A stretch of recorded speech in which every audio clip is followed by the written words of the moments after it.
दशमी, ग्यारस और द्वादशी। दशमी, एकादशी और द्वादशी। एकादशी का व्रत, दशमी की रात्रि को जो आप भोजन करें वो सात्विक करें। एकादशी के दिन भोजन ना करें, अन्न का भाग ग्रहण ना करें। अन्न का भाग ग्रहण ना करें।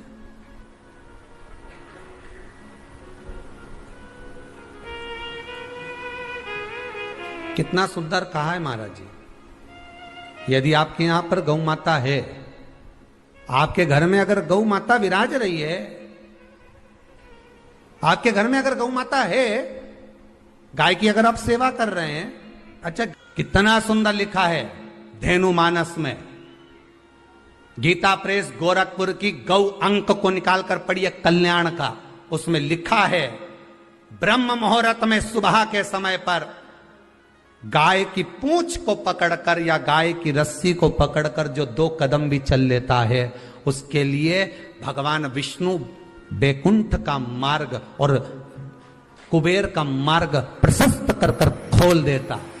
जरा पढ़िए, धेनु मानस को पढ़िए, गौ अंक पढ़िए, गीता प्रेस गोरखपुर का कल्याण का अंक निकाल कर पढ़िए कि गाय का मात्र रस्सी पकड़कर 2 कदम चलने वाले के लिए मार्ग प्रशस्त हो जाता। एकादशी के दिन अगर आपका व्रत है तो आप भूलवश भी डब्बे में रखी हुई रोटी गाय को ना देते हुए कुछ थोड़ा सा फल, फलहार, कोई केला, कोई सेब, जो आप खाते हो, अंगूर, पपीता, जो आप ग्रहण कर रहे हो, उसका थोड़ा सा भाग आप गाय को प्रदान करो। आप गाय को दीजिए।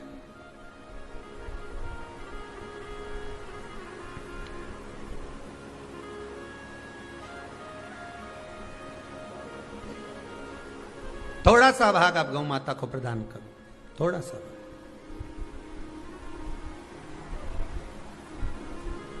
सारे व्रतों में केवल एक व्रत ऐसा होता है एकादशी का, जिसका उद्यापन पहली एकादशी पर भी कर सकते हो। सारे उद्यापन में केवल एक उद्यापन ऐसा होता है, सारे व्रतों में एक व्रत का उद्यापन ऐसा होता है, वो है एकादशी का।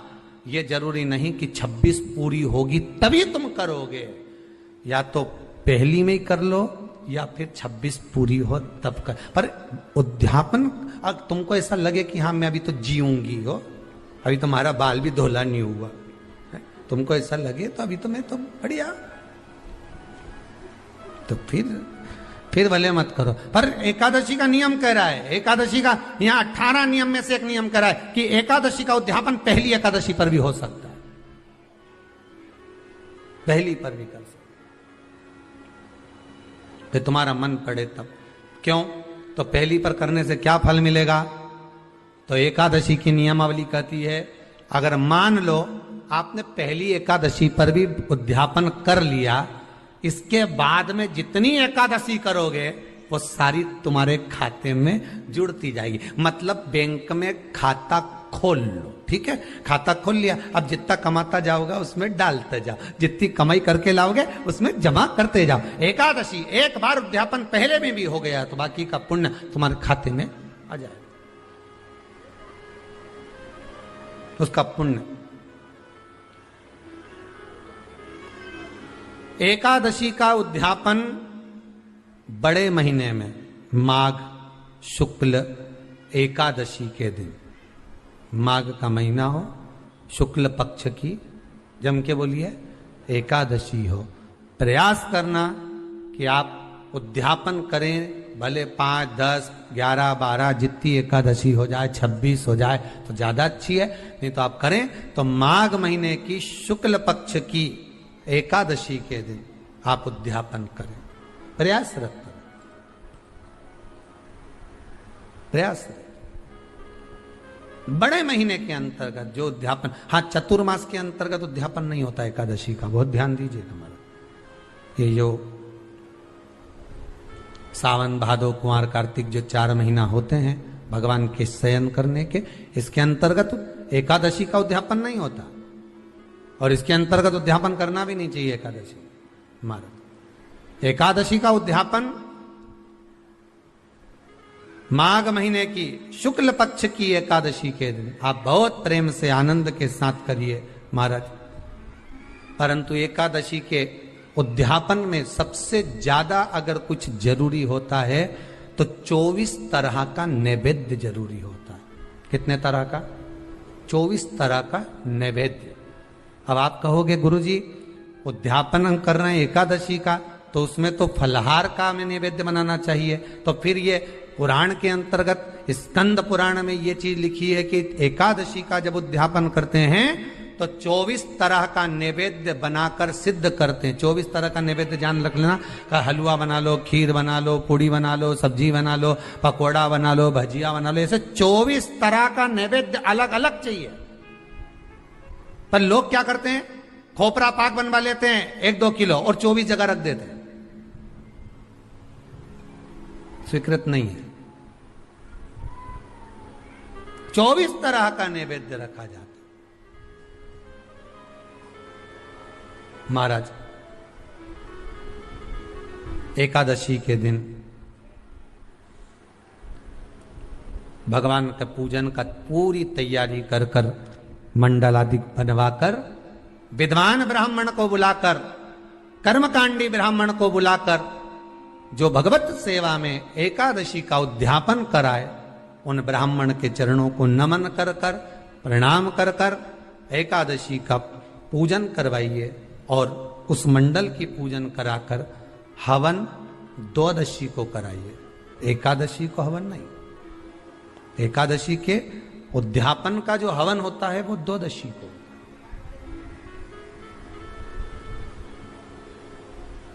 एकादशी का उद्यापन द्वादशी को बड़े प्रेम से आप खूब आनंद से हवन पूजन कराओ। पूजन कराने के बाद, हवन कराने के बाद 26 जोड़े ब्राह्मण ब्राह्मणी के बुलाकर भोजन कराकर उनको भाव से जो आप समर्पित कर सकते हो, जितनी आपकी सामर्थ्यता हो, उस सामर्थ्यता के अनुसार आप दान धर्म पुण्य करो, आप उन्हें प्रदान करो। और बन सके तो एकादशी की रात्रि को भी जागरण करें और द्वादशी के दिन जिस दिन हवन करें उसकी भी रात्रि को कुछ जागरण करें। जागरण का मतलब पहले भी कथा में कहा, प्रदोष की कथा में वर्णन किया था। हम ये नहीं कहते कि तुम पूरी रात जगो, हमारा तो निवेदन है 15 मिनट का करो, आधे घंटे का करो, 20 मिनट का करो, पर रात्रि के समय थोड़ी देर अगर एकादशी का उद्यापन कर रहे हो तो जागरण थोड़ी सी देर अवश्य करें।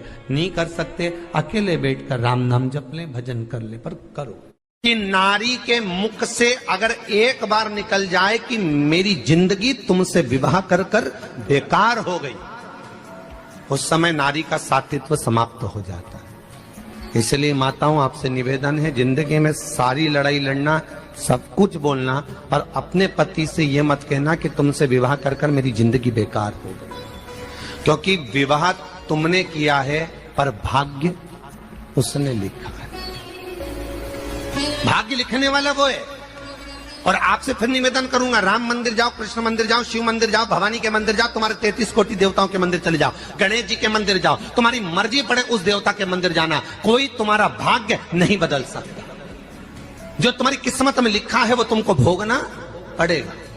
तो बदलेगा कौन? तो उसका भी प्रमाण हमारे यहाँ शिव महापुराण कहती है। एक पारो नाम की विधवा स्त्री थी।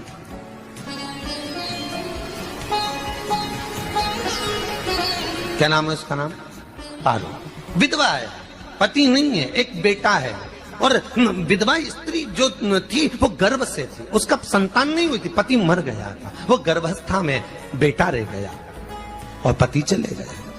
पारो बड़ी दुखी थी, भगवान का भजन करती बहुत, घर में कुछ भी नहीं था। जो व्यापारी, जो धन था उसके पति का, वो सब लोग खा गए। जब जैसे व्यक्ति जब तक जीवित है तब तक संसार उसका है, जैसे ही वो गया उसका सारा धन भी उसके साथ चला गया। व्यापार धन रो। पारो आंखों से अश्रु बहता है, नैनों से जल बहता है, नैनों से बिंदु बहता है। और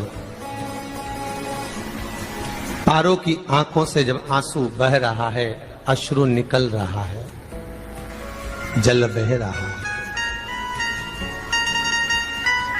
बेटे को जन्म दिया। उसने सोचा अपनी जिंदगी तो बेकार हो गई, पर बेटा जन्म लिया तो इसका नाम अच्छा रख दूं तो हो सकता है भाग्य आगे अच्छा हो। तो उसने उसका नाम भाग्य सिंह रख दिया। क्या नाम रखा? भाग्य सिंह। भाग्य अच्छा रहेगा इसका, तो हो सकता है कुछ अच्छा कर ले। पर बेटे की भी किस्मत इतनी प्रबल नहीं थी। माँ जगह जगह बर्तन मांझ कर काम कर कर बच्चे का पालन कर ली। बच्चा थोड़ा बड़ा हुआ। माँ मेरे सारे मित्र सेठ हैं, अब मेरा ही किस्मत, मेरा ही भाग्य ऐसा क्यों है? मेरी ही किस्मत ऐसी क्यों है ऐसी?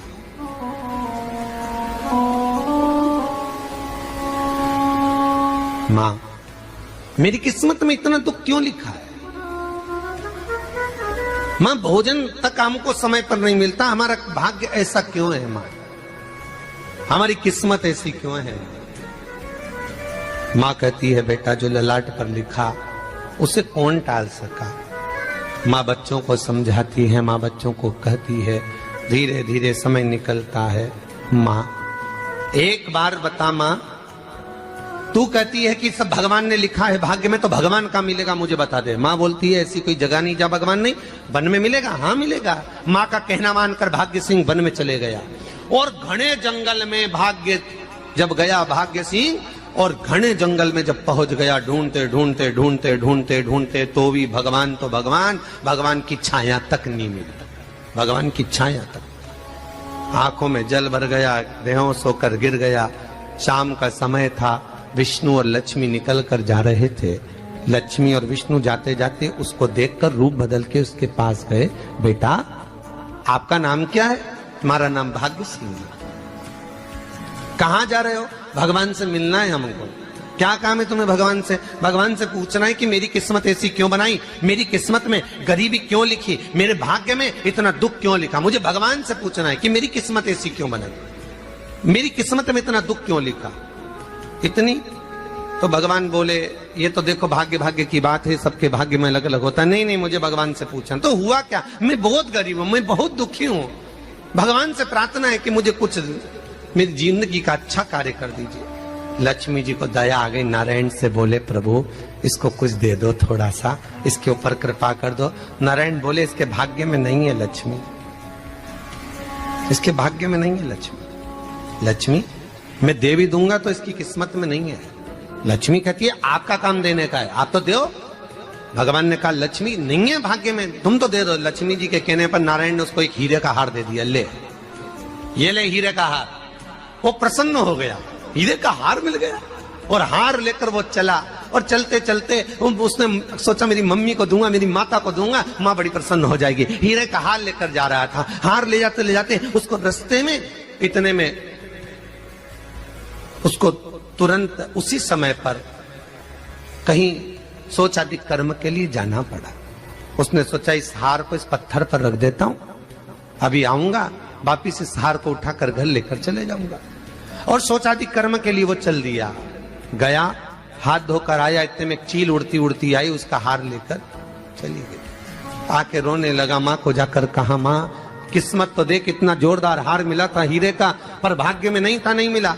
इतने में वो रोता रोता तुरंत फिर भगवान के पास गया। रोता बिलखता फिर पहुंच गया वन के अंदर, फिर भगवान मिले। भगवान ने पूछा अब क्या हुआ? प्रभु मेरा हार तो वो हीरे का, मेरा हीरे का हार ले गई चील। भगवान बोले देख भैया हम तो तेरी किस्मत में था, वो कर दिया, अब आगे तू एक काम कर, ब्रह्मा जी से जाके मिल। ब्रह्मा जी कहां मिलेंगे? यहां से आगे जा, ब्रह्मा मिल जाए।